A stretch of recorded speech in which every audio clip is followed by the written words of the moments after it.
J'en avais marre de tous ces mixeurs japonais. Du coup, je suis allé voir JP, un mec qui s'y connaît en moto de caractère. Bref, un de Agusta quoi. JP, il bosse chez Delétan à Tours où il venait tout juste de recevoir la nouvelle F3 Oro. 144 chevaux, 24 990 €, 200 exemplaires dans le monde. JP, faut lui parler motard. Je lui ai dit... Ça marche la nouvelle F3 ? J'ai pas dû être assez technique en langage motard, alors je lui ai dit... Non mais ça arrache vraiment les bras la nouvelle F3 ? J'étais pas sûr d'avoir bien compris, alors je me suis permis d'insister. Non mais ça déchire vraiment le caleçon la F3 ? Là, j'ai pensé que ça devait aboiner sévère, que ça devait envoyer grave la purée. Non, ça va aller, je te remercie, je veux pas savoir. Mais j'ai voulu savoir si ça consommait. Et sinon, ça suce plutôt comme moteur ? Trop serré cette roue. Ça m'a donné envie de rouler, de faire des bornes. Je lui ai dit... Tu me la prêtes 5 minutes ? Et il a dit quoi JP ? Et c'est comme ça que je me suis cassé. Salut. Avec la F3, on n'a pas vraiment fait dans les préliminaires.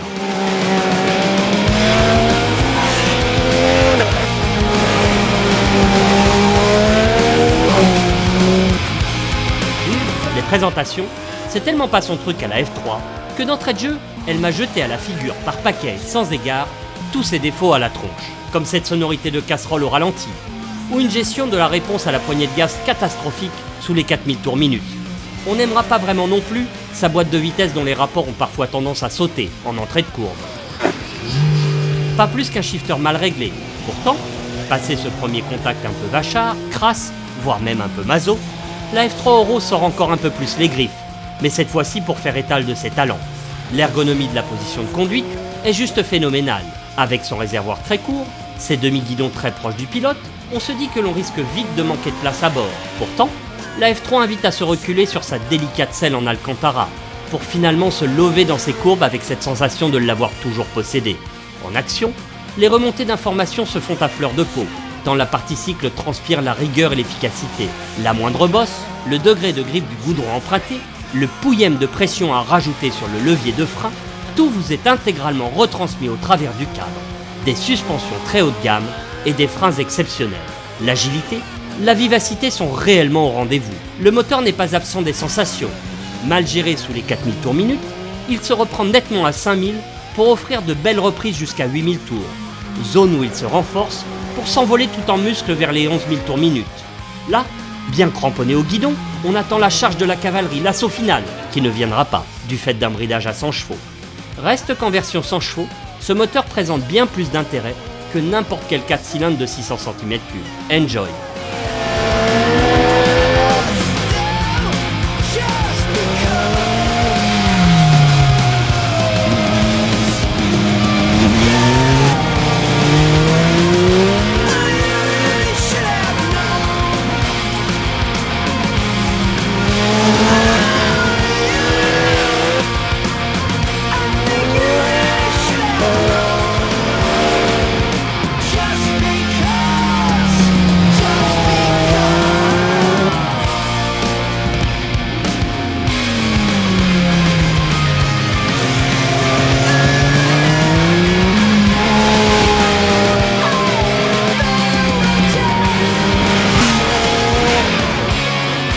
Reconnaissons-le, le seul moment où la F3 Oro nous a incité au calme, ce fut pour l'admirer, la détailler, l'expertiser. L'exception est ici signée de partout. Ne cherchez pas à savoir si les 24 990 € de cette version Oro sont justifiés face aux 11 990 € de la version standard, mais admirez. Admirez les carénages signés, le sublime amortisseur Öhlins TTX36 à l'arrière, la fourche, Öhlins, l'amortisseur de direction, Öhlins.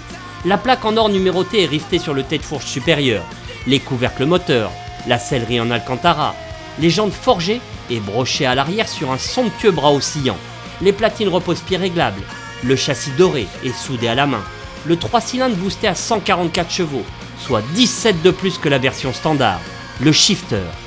Admirez enfin l'omniprésence du carbone autour de ce même bras oscillant, sur le garde-boue avant, les sorties d'échappement, le sabot moteur, c'est sans fin. On s'y perd sans jamais se lasser. Pour le reste, la F3 standard sera en tout point similaire à cette version Oro. Un coup de crayon inimitable et incontesté, une machine tout entière dédiée à la performance, sans concession aucune. Avec un tel matos, je me suis dit que c'était l'occasion ou jamais de me la péter. Sur un stage de pilotage par exemple, avec Dominique Sarron en l'occurrence. Sur les stages, il y a toujours un mec qui arrive avec la meule qui tue, qui déchire, suréquipé, magnifique, unique, que tout le monde admire. Un moteur 25 000, ça vous inspire un peu? 25 celle-là. Ouais. Ça commence à faire. Par rapport à quoi? Par rapport à nos salaires, peut-être. Voilà. C'est une bonne réponse. Les gars, je sais pas, tu fais un crédit, hypothèque, t'expliqueras quand même ça assez facilement à ta femme, non? D'accord, oui, bah. Ouais. Et ce coup-ci, c'était moi. Je dois reconnaître que d'entrée de jeu, ça claquait. Non, regarde, il n'y a même pas un moucheron, dis donc. Ah mais attention, les moucherons se cassent. Sauf qu'au début, les instructeurs se sont mis en tête de nous faire faire un slalom pour nous juger. Un slalom avec la F3 Euro? Juger mon style avec la F3 Euro? Mais de qui se moque-t-on? Peu importe, j'allais les déchirer, les scotcher avec ma meule de Cador et ma tenue de Zorro. Bah, j'ai pas été déçu. Allez-y, lâchez-vous. Là, il a tout, il a le bras pas assez plié là, apparemment. Il a le bras tendu. La tête qui remonte. Il est à la collé au mer. réservoir. Il est collé au réservoir. Alors pourquoi il a le bras tendu? Bon, déjà ça part du pied, hein, parce que vous avez vu là le genou il va complètement sur l'avant, donc ça veut dire qu'il a les patates collées contre le Il est réservoir. bien collé au réservoir. Bah ouais, parce que parfois le mec qui vient avec la plus belle meule, c'est aussi celui qui se traîne le plus. Là, j'ai quand même voulu changer le cours des choses, question de fierté, et j'ai tout donné.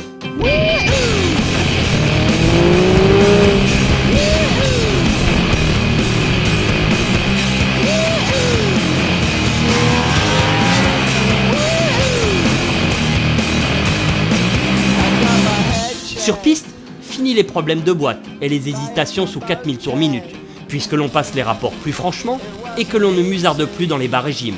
Place à l'efficacité d'un châssis vif, tranchant et stable. La confiance dans le train avant est sans limite, les freinages retardés sans cesse, et les suspensions ne demandent qu'à être légèrement freinées pour offrir le meilleur d'elles-mêmes.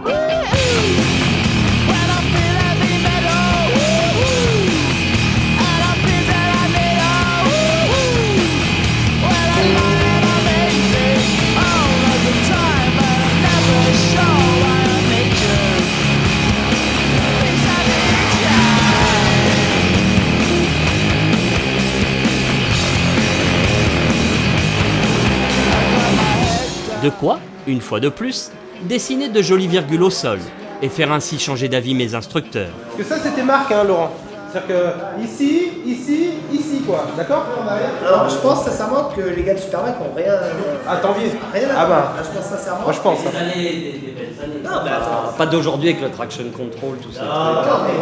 Ouais, enfin, l'avant, là t'es vraiment limite hein, déjà. En même temps, j'ai pris 30 ans de crédit dessus, hein, autant qu'il n'y ait pas trop de suspense sur le moment où je vais la mettre par terre. Là, je n'étais pas peu fier de cette MV Agusta F3 Euro. Une machine sur laquelle on n'a pas aimé l'accélérateur électronique, la gestion de l'injection sous les 4000 tours minute, les sauts de rapport de boîte, le shifter pas toujours coopératif, mais sur laquelle on a aimé l'esthétique de Diva, les équipements très haut de gamme, le feeling parfait du châssis et le moteur.